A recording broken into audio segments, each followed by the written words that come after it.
Buenas noches, ¿cómo les va? Los invito a abrir sus Biblias en 2 Corintios capítulo 4.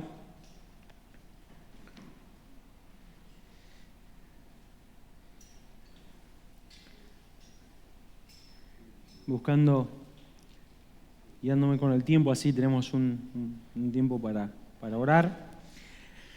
2 Corintios capítulo 4, vamos a leer varios versículos, pero solamente en esta noche vamos a hacer mención de algunas cosas solamente. Usted verá que este pasaje es, hay muchas cosas que podríamos sacar. Dice el versículo 3 en 2 Corintios capítulo 4, versículo 3.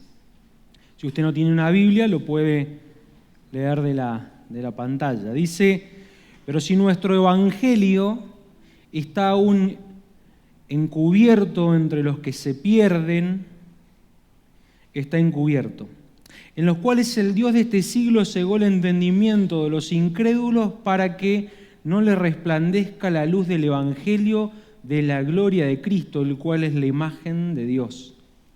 Porque no nos predicamos a nosotros mismos, sino a Jesucristo como Señor y a nosotros como vuestros siervos por amor de Jesús.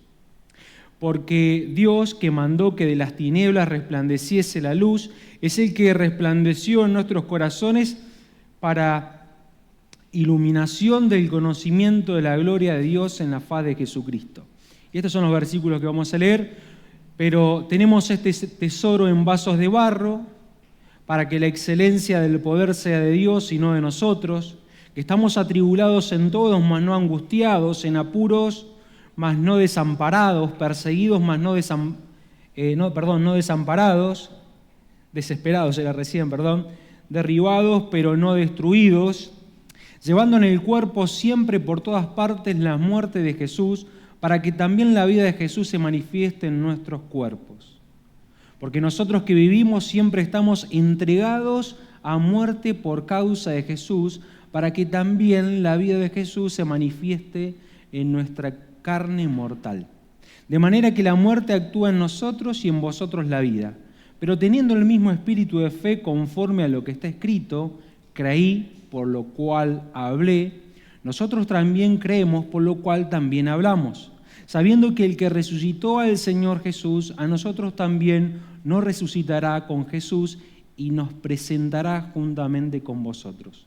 Porque todas estas cosas padecemos por amor a vosotros, para que, abundando la gracia por medio de muchos, la acción de gracia sobreabunde para gloria de Dios. Por tanto, no desmayamos, antes, aunque este nuestro hombre exterior se va desgastando, el interior, no obstante, se renueva de día en día, porque esta leve tribulación momentánea produce en nosotros un cada vez más excelente y eterno peso de gloria, no mirando nosotros las cosas que se ven, sino las que no se ven, pues las cosas que se ven son temporales, pero las que no se ven son eternas.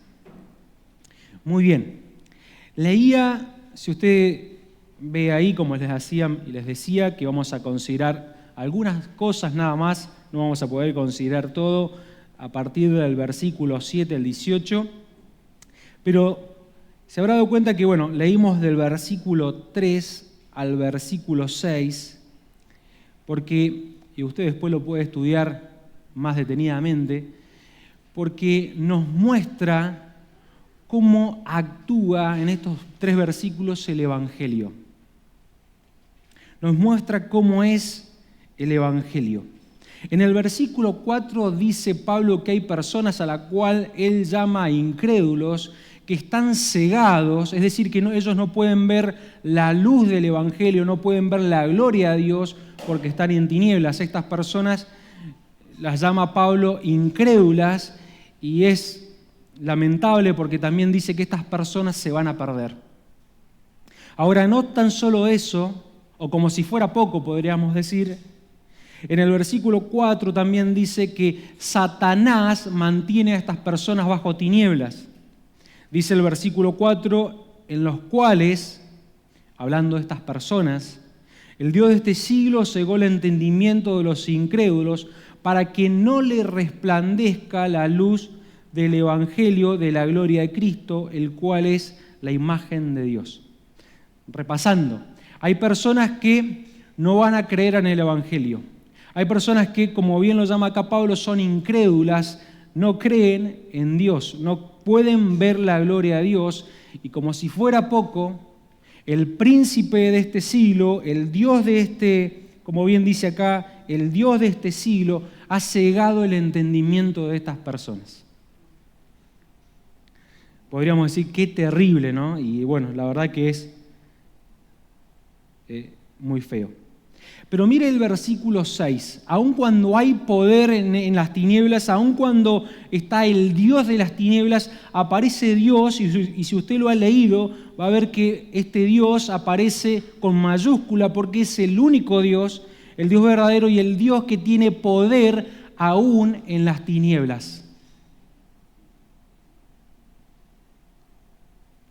Dice el versículo 6, porque Dios, que mandó que de las tinieblas resplandeciese la luz, es el que resplandeció en nuestros corazones para la iluminación del conocimiento de la gloria de Dios en la faz de Jesucristo. Me encanta este versículo cuando dice, porque Dios, aun cuando el escenario es horrible, los hombres no creen, no pueden creer, el Dios de este siglo, Satanás, los mantiene en tinieblas, Dios, que es poderoso y que tiene poder sobre las tinieblas, dice que manda que de las tinieblas resplandezca la luz. Qué lindo, ¿no? Que un día nosotros, la mayoría de los que estamos acá, que vivíamos en tinieblas, estábamos en tinieblas, no tan solo que estábamos en tinieblas, no podíamos ver la luz, nuestro padre Satanás nos mantenía en tinieblas. Y aun cuando éste tiene poder, y aun cuando Pablo, ¿se acuerdan que dice, no ignoramos sus maquinaciones? Aparece Dios en nuestra vida, el único Dios verdadero que tiene poder sobre las tinieblas, y nosotros, por su gracia, pudimos ver la luz. Ahora, y es donde yo más o menos quiero que nosotros nos detengamos y consideremos en esta noche, Dios lo ha hecho por la predicación de hombres. Mire lo que dice el versículo 5, porque no nos predicamos a nosotros mismos, sino a Jesucristo como Señor y a nosotros como vuestros siervos por amor de Jesús.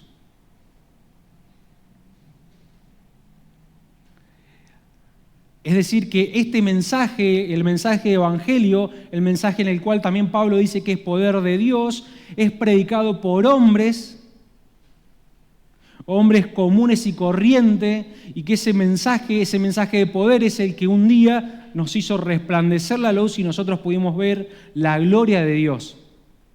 Ahora, miren en este panorama que nosotros hemos visto, cómo Dios usa a hombres como Pablo, pero también a hombres, podríamos decir, es un poco pobre el término, pero de alguna manera a cristianos comunes y corrientes para que anuncien las nuevas buenas de salvación y que el poder de Dios se manifieste en personas que, si no Dios no resplandece en su vida, van a pasar la eternidad en el infierno. Y este es el evangelio que cambió nuestra vida, y cambió la vida, por ejemplo, se me venía a la mente la vida del carcelero de Filipo. ¿Se acuerda usted? Allí en Hechos capítulo 16, versículo 30 al 34.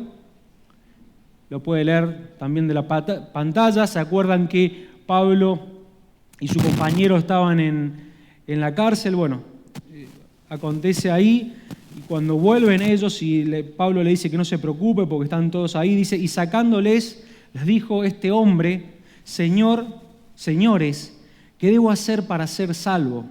Ellos dijeron, cree en el Señor Jesucristo y serás salvo tú y tu casa, y le hablaron la palabra del Señor a él y todos los que estaban en su casa, y él tomándolos en aquella misma hora de la noche, les lavó las heridas y enseguida se bautizó él con todos los suyos.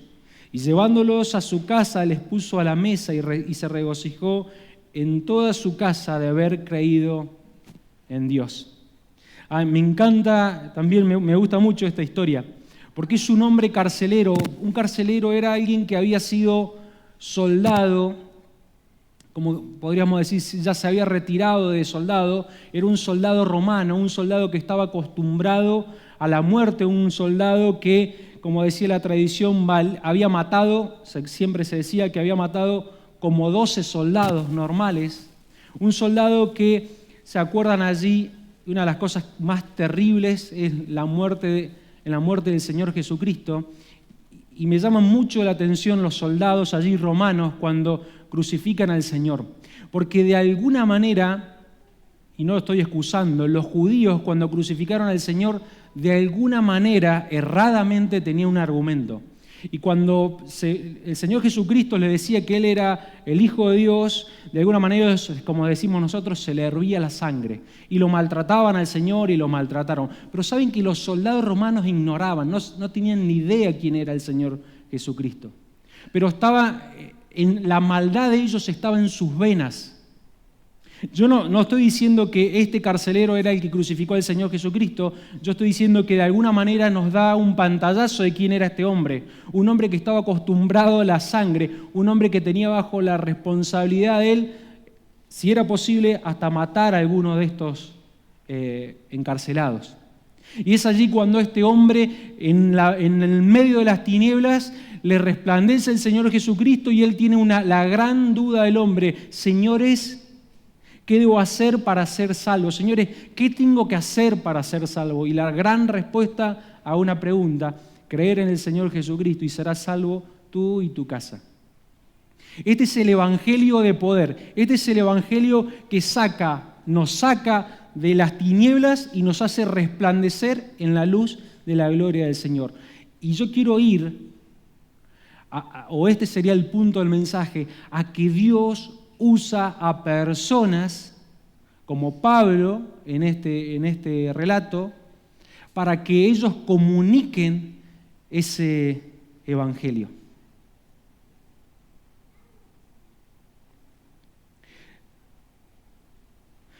Si tuviéramos que responder la pregunta, ¿Dios es soberano?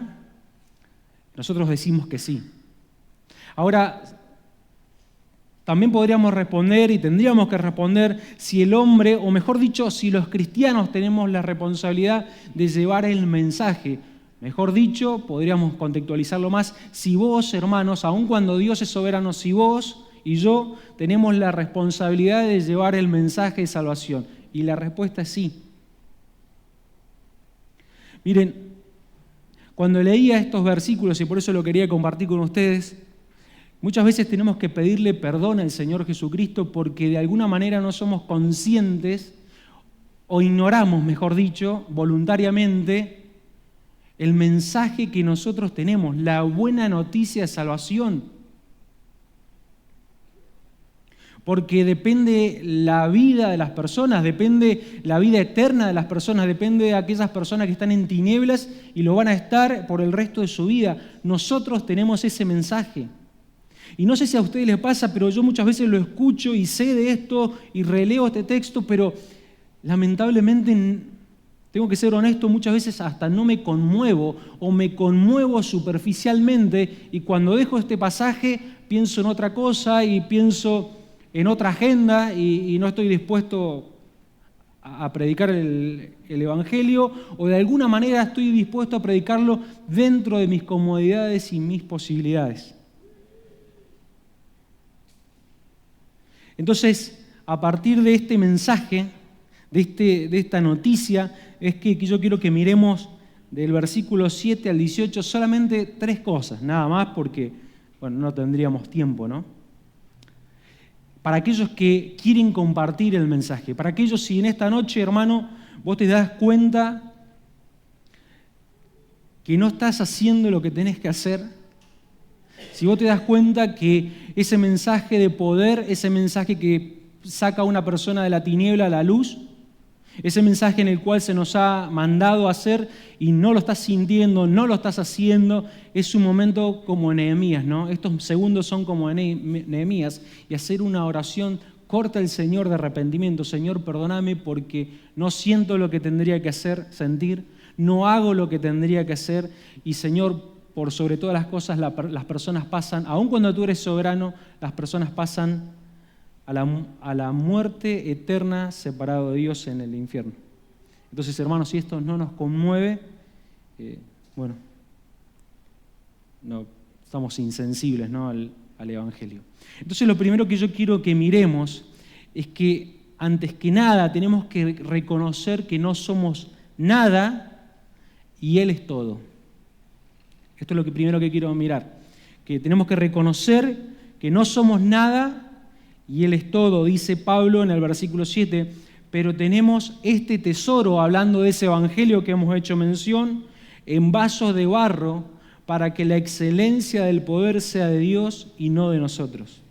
Era muy común, y ya ustedes seguramente lo sabrán, que en los tiempos de Pablo, que muchas cosas, muchos utensilios, muchos recipientes sean de barro, algunos calentados a fuego, ¿no?, tipo, como una especie de arcilla, lo que nosotros conocemos hoy, y de alguna manera en una casa de diferentes formas habían en una casa. Es decir, que uno podía entrar a una casa de un israelita o de un romano y podía encontrar varias cosas hechas con barro, y la mayoría se usaba para albergar algo, para contener algo. Y la importancia de esto no dependía del artefacto, del jarrón, del vaso, sino dependía obviamente de lo que contenía dentro. Si yo tenía vamos a usar el término jarrón, ¿no? O si yo tenía un recipiente, no sé, con alhajas, obviamente que ese recipiente para mí tenía mucho valor. Si yo tenía un recipiente, vamos a contextualizarlo, ¿no?, para poner los fideos, y lo dejaba sobre la alacena, no tenía mucha importancia. ¿Por qué? Porque los vasos de barro, los artefactos de barro, su importancia dependía de lo que tuviera dentro. Pero aún así, todos eran frágiles, todos se podían partir. Se había que cuidarlos todo el tiempo de que no se partieran. Digo, qué buen ejemplo que usa Pablo para mostrarnos lo que nosotros hemos considerado. Porque hemos visto ese evangelio de poder, ese evangelio que saca a las personas de las tinieblas. Pero dice Pablo, repito, allí en el versículo 7, a pesar de la importancia del evangelio, a pesar de que Dios nos usa para llevar ese mensaje, pero tenemos este tesoro en vasos de barro para que la excelencia del poder sea de Dios y no de nosotros.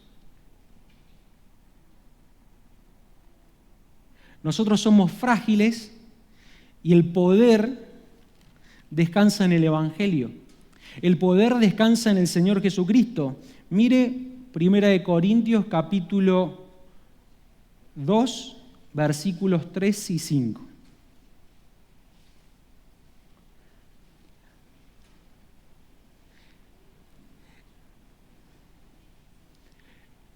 Y estuve entre vosotros con debilidad y mucho temor y temblor, para que vuestra fe no esté fundada en la sabiduría de los hombres, sino en el poder de Dios.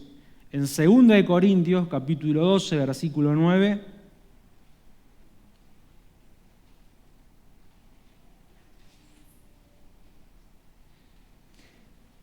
Segunda de Corintios. Y me ha dicho, bástate mi gracia, porque mi poder, el poder de Dios, se perfecciona en la debilidad. El poder, la debilidad nuestra y el poder de Dios en el Evangelio es como que van de la mano, ¿sí? Nuestra debilidad, nuestra fragilidad y el poder de Dios van de la mano. De hecho, Pablo lo dice en los versículos 8 al 10, solamente los vamos a mencionar, que que estamos atribulados en todo, mas no angustiados, en apuros, mas no desesperados, perseguidos, mas no desamparados, derribados, pero no destruidos, llevando en el cuerpo siempre por todas partes la muerte de Jesús. En estas contradicciones, Pablo, no nos vamos a tener mucho, pero en estas 4 contradicciones, Pablo es como que va llevando a un clímax, y es el versículo o donde él dice que nosotros llevamos la muerte de Jesús. Sabe que allí la palabra muerte es diferente, se usa muy pocas veces esa palabra, porque habla no tan solo del hecho de cuando una persona muere, es decir, deja de respirar, sino más bien hace referencia al momento que va agonizando la persona, es decir, que va dejando todos sus instintos vitales, está sufriendo, está angustiada. De hecho, es la palabra que se usa para hablar del Señor Jesucristo en el Calvario y en Getsemaní. Entonces, como que esa persona va agonizando hasta el momento que muere. Y es lo que Pablo dice. Nuestra vida es frágil, nuestra vida es... de alguna manera representamos la muerte del Señor Jesucristo. ¿Por qué? Porque nuestro cuerpo, como vamos a ver, se va desgastando. Somos frágiles, somos vasos frágiles con un mensaje de poder.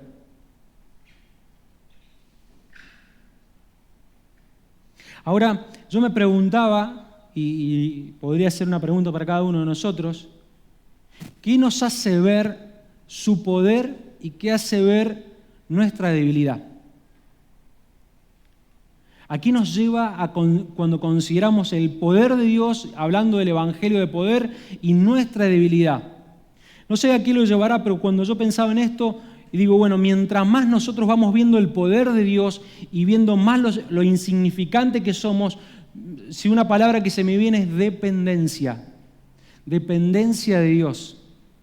Pueden haber otras palabras, ¿no? Pero si hay algo que se me venía a la mente es esto.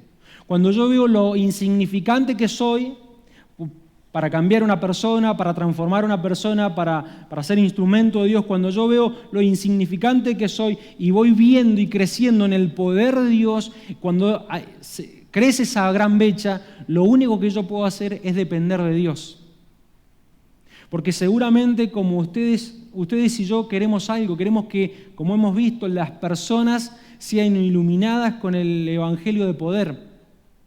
Y ese poder que nosotros proclamamos, ese poder en el cual Dios no puede usar como instrumento en sus manos para que una persona se convierta, solamente nos tenemos que mirar de esa manera, como vasos frágiles, insignificantes que un día no van a estar más en este mundo.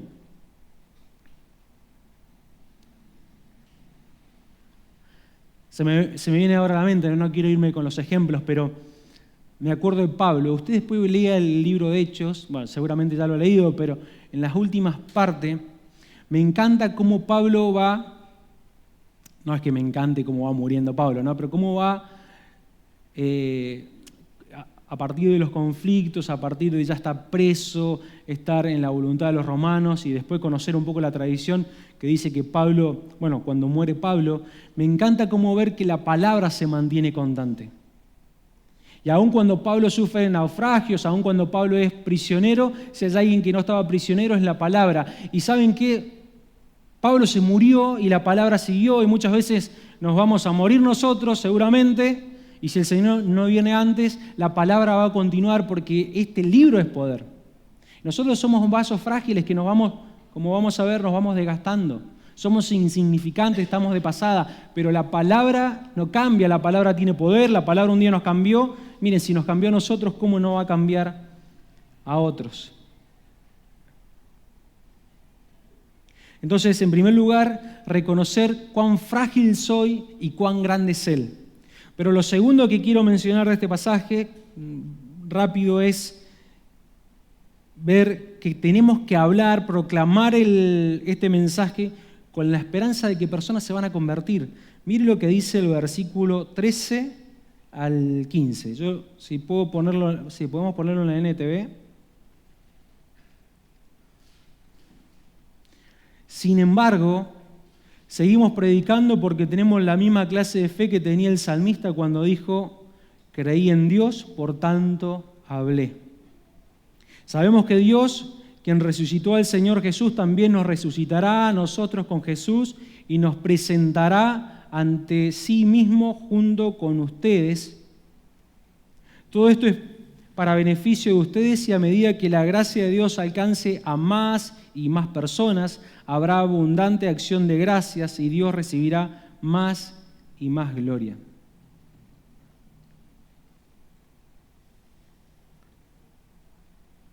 Pablo cita el Salmo 116:10 y fíjese que dice, ¿por qué hablaba? Bueno, vamos a preguntar, ¿por qué hablaba Pablo? ¿Por qué hablaba lo que hablaba? ¿Por qué comunicaba el mensaje? Antes que nada, porque lo creía. Porque lo creía. Él predicaba lo que creía. Y lo que creía era, lo que creía era que había resurrección. Dice allí el versículo 13, 14. Sabiendo que Él resucitó al Señor Jesús y a nosotros también nos resucitará con Jesús. Pablo creía eso. Y seguramente que ustedes y yo también obviamente creemos en esto, que el Señor Jesucristo fue resucitado y como el Señor Jesucristo fue resucitado, nosotros también vamos a resucitar con Él.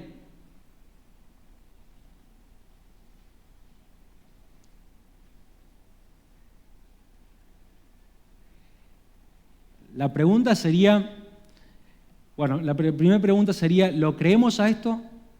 ¿Creemos que el Señor Jesucristo resucitó? ¿Creemos que el Señor Jesucristo, nosotros con Él vamos a resucitar? ¿Lo creemos? Bueno, yo también lo creo. Ahora la segunda pregunta es, ¿lo hablamos? Según el pasaje lo que Pablo nos está diciendo, él lo creía y nosotros también lo creemos.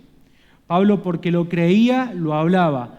La pregunta para nosotros en esta noche, hermano, es si hablamos lo que creemos. ¿Se acuerdan en 1 Corintios 9:16? Léalo de la pantalla, después lo puede buscar. Pues si anuncio el Evangelio, 1 Corintios 9:16, pues si anuncio el Evangelio no tengo por qué gloriarme, porque me es impuesta necesidad.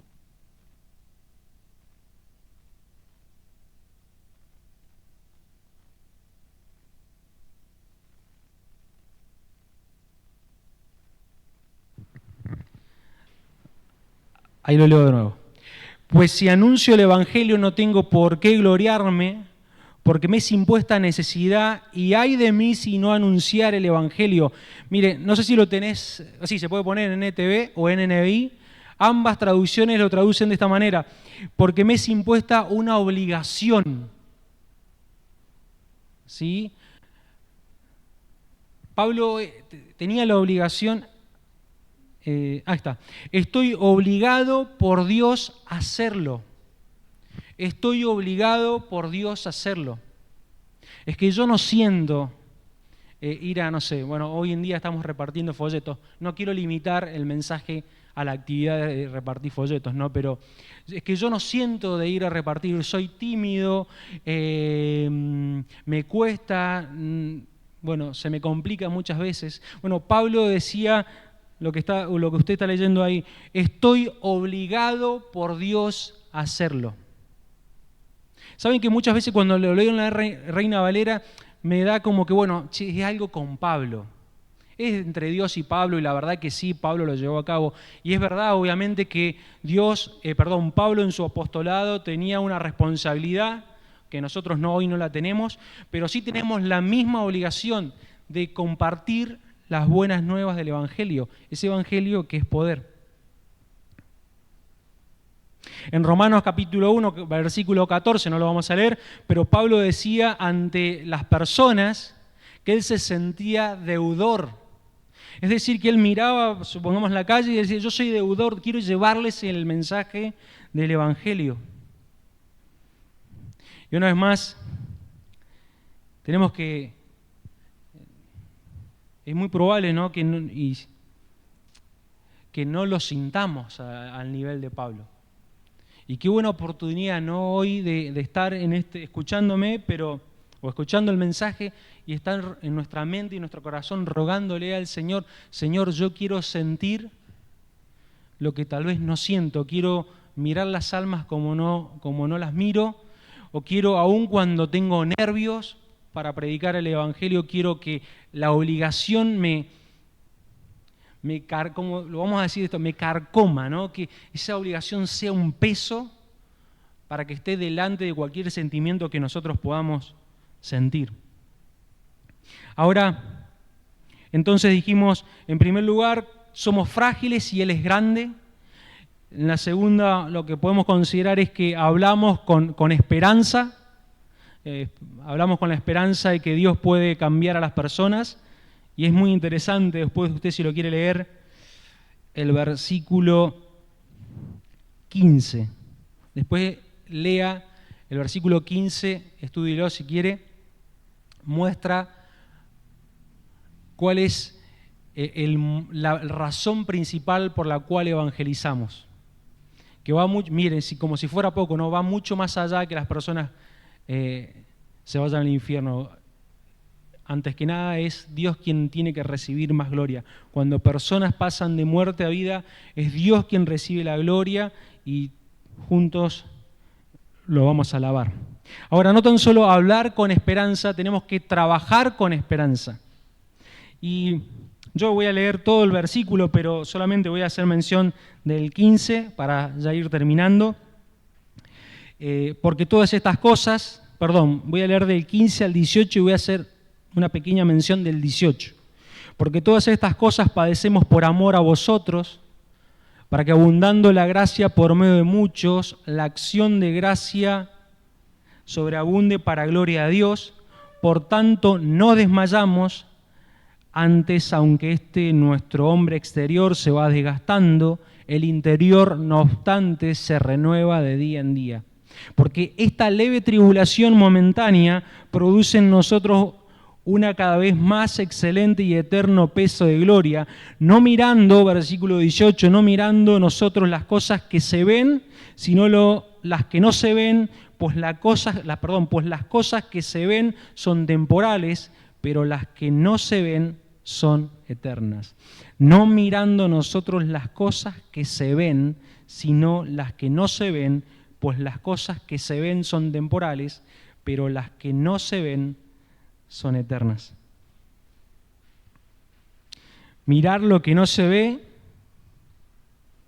porque lo que no se ve es eterno. Hay una frase, Modigliani es un economista que creo que ganó un premio Nobel de Economía, y él, después muchos la usan, esta frase, pero él dice, si te morís y te sobra plata, hiciste mal las cuentas. Él es el que también dice que la herencia es un error de cálculo. Y de alguna manera estas frases son un poco, si bien las usan, son un poco filosóficas, ¿no? Aún cuando son economistas son filosóficas, porque ellos dicen, al fin de cuentas, cuando te morís, si no disfrutaste lo que tenías que disfrutar, o si no disfrutaste lo que ganaste, hiciste mal la cuenta, hiciste mal los cálculos. Pero yo pensaba, si de alguna manera las personas de este mundo tienen esta lucidez de pasar por este mundo y ver lo vano que es, dicen, ahora me estaba acordando, que Rockefeller creo que se pronuncia el primer estadounidense más rico del mundo, creo que antes de los 40 años se convirtió en la persona más rica del mundo. Cuando se muere le preguntan al secretario o a la persona que estaba con él, preguntándole, ¿cuánto dejó Rockefeller? Y dice que este hombre dijo, lo dejó todo. A fin de cuentas, todos pasamos por este mundo en esta mirada humana, ¿no? Y si no disfrutaste lo que hiciste o lo que trabajaste, no aprovechaste la vida e hiciste mal los cálculos. Yo digo, si de alguna manera estas personas con mínima lucidez miran esto, ¿cuánto más nosotros los cristianos? que entendemos que vamos a pasar por este mundo y después nos espera la eternidad con el Señor Jesucristo, nos espera contemplar los cielos.